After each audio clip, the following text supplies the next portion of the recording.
Hello everyone. तो आप सभी कैसे हो? अगर अभी तक आपने पिछला एपिसोड नहीं देखा है तो पहले वो जाकर देखें ताकि आपको ये एपिसोड में समझ में आए। और अभी तक चैनल को सब्सक्राइब नहीं किया है तो कर लें ताकि आने वाली वीडियो की नोटिफिकेशन सबसे पहले मिले। तो एपिसोड की शुरुआत में हमें एनी सिटी के सेंट्रल स्टेडियम को दिखाया जाता है, जहाँ एक बहुत बड़ा मार्शल आर्ट टूर्नामेंट शुरू हो चुका था। चेयरिंग, फ्लैग, पूरा माहौल लाइटनिंग से झूम रहा था। एक वॉइस हमें बताती कि इस साल का एंट्रेंस एग्जाम नॉकआउट फॉर्मेट में होगा। स्टूडेंट को लगातार 3 मैच जीतने होंगे तभी वे फाइनल में पहुंचेंगे और आखिर सबसे ज्यादा स्कोर का टाइटल इंतजार कर रहा है। अनाउंसर स्पीड को उत्साहित करता है और उन्हें याद दिलाता है कि ये बच्चे सिर्फ अपने एम्बिशन के लिए नहीं लड़ रहे बल्कि ह्यूमैनिटी के फ्यूचर के लिए भी लड़ रहे हैं। चारों तरफ लड़ाई छिड़ गई थी। एरिना ए में स्टूडेंट अपने कॉम्बैट्स की एनर्जी से स्टेज को हिला रहे थे। एरिना 4 में पहले से ही भयंकर वॉर चल रही थी। फिर कैमरा एरिना 6 में जाता है, जहाँ केवल एक पार्टिसिपेंट खड़ी थी। उसका नाम हुआंग है। वो अपने ओपोनेंट का इंतजार कर रही थी। कमेंटर कहता है कि होंग आ गई है, लेकिन उसका ओपोनेंट एन चोंग मिडिल स्कूल का लड़का अभी तक नहीं आया है। अगर वह नहीं आता तो मैच को फॉरफिट घोषित कर दिया जाएगा। हुआंग फियर्स फायर लिजर्ड के साथ है। हुआंग की आंखों में आग है और उसे अपना ह्यूमिलेशन याद है। उसने बदला लेने के लिए बहुत ट्रेनिंग की है, लेकिन जिसे वो कुचलना चाहती थी वो अभी तक नहीं आया। इसी बीच स्टूडेंट और भीड़ यही का मजाक उड़ाने लगते हैं। ये कहते हैं कि वह डर के मारे भाग गया, वह कायर है। रेफरी अपना हाथ उठाता है, फॉरफिट घोषित करने वाला होता है। तभी आसमान बदलने लगता है। बादलों को चीरती हुई एक नीली रोशनी नीचे गिरती है, जैसे कोई मीटियोर टकरा रहा हो। और धम, यही आसमान से सीधे बैटल एरिना में गिरता है। जमीन कांपती है, धूल और पत्थर चारों तरफ उड़ते हैं। हुआंग पीछे हट जाती है। उसे समझ नहीं आता कि क्या हुआ। यही बिजली की तरह धुएं से बाहर आता है। सीधे हुआंग के चेहरे पर एक किक मारता है। एक ही झटके में वह हवा में उछलती है और मंच पर गिरती है और वह बेहोश हो जाती है। यही ऐसे खड़ा रहता है कि जैसे कुछ हुआ ही ना हो।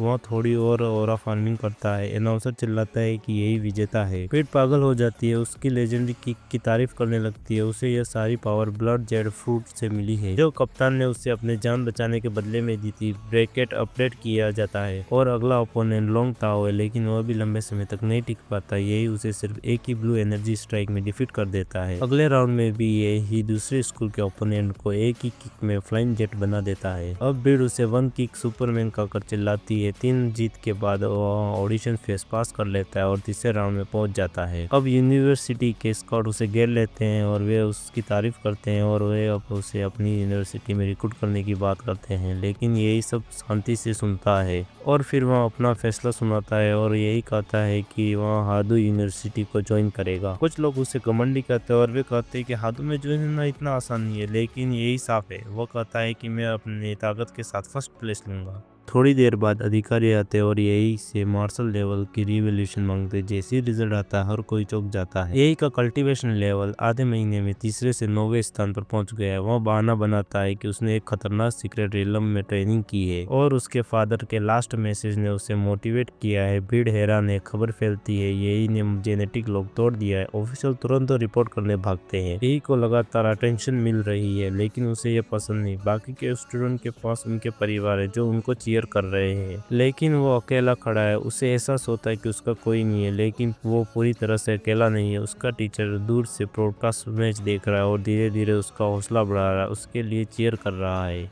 यही अपने अगले प्रमोशन मैच के लिए एरिना में एंटर करता है। उसका ओपोनेंट लुओ है, एक elite lineage powerful fighter. Luo आता है, उसका मजाक उड़ाता है, लेकिन यही शांत रहता है। जैसे ही मैच शुरू होता है लुओ अपनी ब्लड लाइन को अवेकन करता है और martial art technique dressing lightning claw छोड़ता है। लुओ दौड़कर आता है और यही का चेहरा पकड़ने की कोशिश करता है, लेकिन यही हिलता तक नहीं, बस एक हाथ उठाता है और उसका अटैक रोक देता है। यही उसकी कमजोर ताकत पर ताना मारता है और उसका हाथ इस तरह मोड़ता है जैसे कोई मोजा मोड़ रहा। लुआ दर्द से चीखने लगता है। फिर यही उसे उठाता है और सीधा जमीन पर पटक देता है। इतना जोर से पटकता है कि पूरा स्टेज हिल जाता है। अनाउंसर चिल्लाता है यही विजेता है। पोस्ट भी दंग। लुओ टूर्नामेंट का टॉप प्लेयर था और वह एक बार भी हिल नहीं पाया। ऑनलाइन फैंस पागल हैं, वह उसे शांत और अनबीटेबल मास्टर कहते हैं। स्टेज में भीड़ उसे वन किक मैन कहकर चिल्लाती है। फिर लुओ को स्ट्रेचर पर ले जाया जाता है और उसी समय एक नया ओपोनेंट यही को दूर से गुजर रहा था और वह कहता है कि फाइनल में मैं तुम्हारा सामना करूंगा। हादू यूनिवर्सिटी के एडमिनिस्ट्रेटर तुरंत नोटिस लेते हैं और यही की पूरी हिस्ट्री की जांच करने का ऑर्डर देते हैं। मैच अभी भी चल रहे हैं।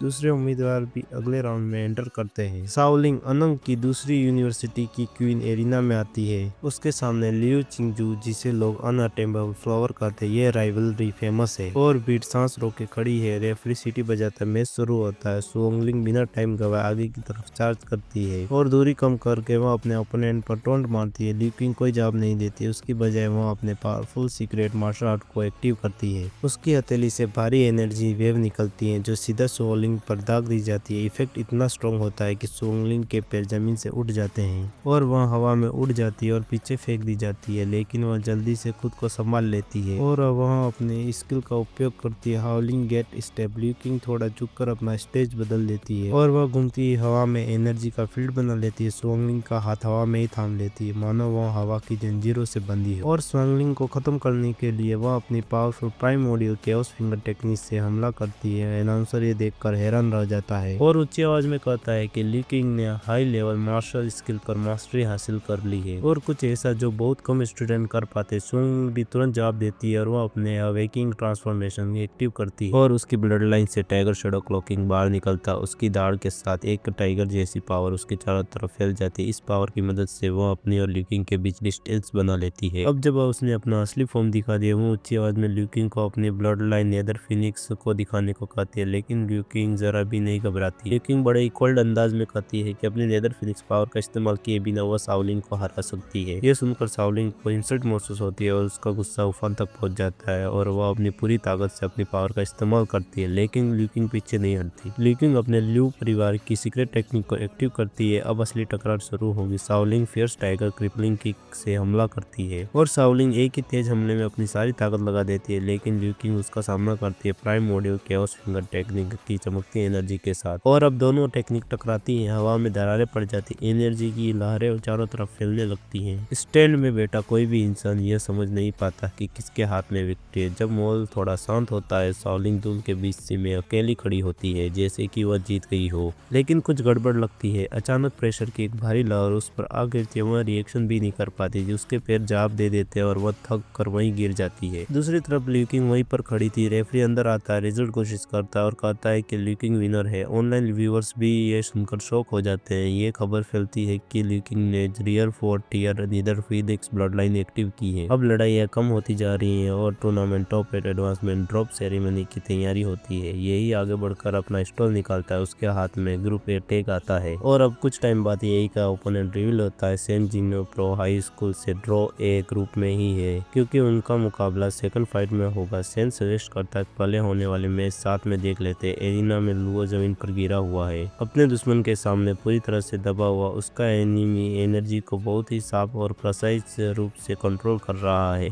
एकदम हाई टियर कॉम्बैट जैसी। यही गौर से देखता है और समझ जाता है कि यह रहस्यमय विजेता उसके ही स्कूल का टीममेट है, जुजो जिनफोग। अब प्रिंसिपल गुस्से में जल रहा है क्योंकि उसका रिप्रेजेंटेटिव टॉप 8 के पहले टियर में ही हार गया। अब यही सेन की तरफ मुड़ता है और पूछता है कि वह लुओ से कितना बेहतर है। सेन पूरे कॉन्फिडेंस से कहता है कि वह मार्शल आर्ट क्लब का प्रेसिडेंट है और उसकी 2 टीममेट्स मिलकर भी उसे नहीं हरा सकती। और वो ये भी मानता है कि इस साल एंट्रेंस एग्जाम में एकमात्र खतरा यही है और वो यही को नॉर्मल वोल्केनो जैसा कहता है, ऊपर से शांत लेकिन अंदर से एक बीस्ट छुपा हुआ। और सेन कहता है कि बात करने का वक्त खत्म हो चुका है और सेन इशारा करता है कि अब उनकी बारी है। टॉप 8 एडवांसमेंट की दूसरी फाइट शुरू होने वाली है। यही बैटलफील्ड में आता है और यही के सामने खड़ा हो जाता है और इसी के साथ एपिसोड खत्म हो जाता है। दोस्तों, आपको क्या लगता है, यही सेन को हरा पाएगा? कमेंट करके जरूर बता। Don't forget to like and subscribe our channel.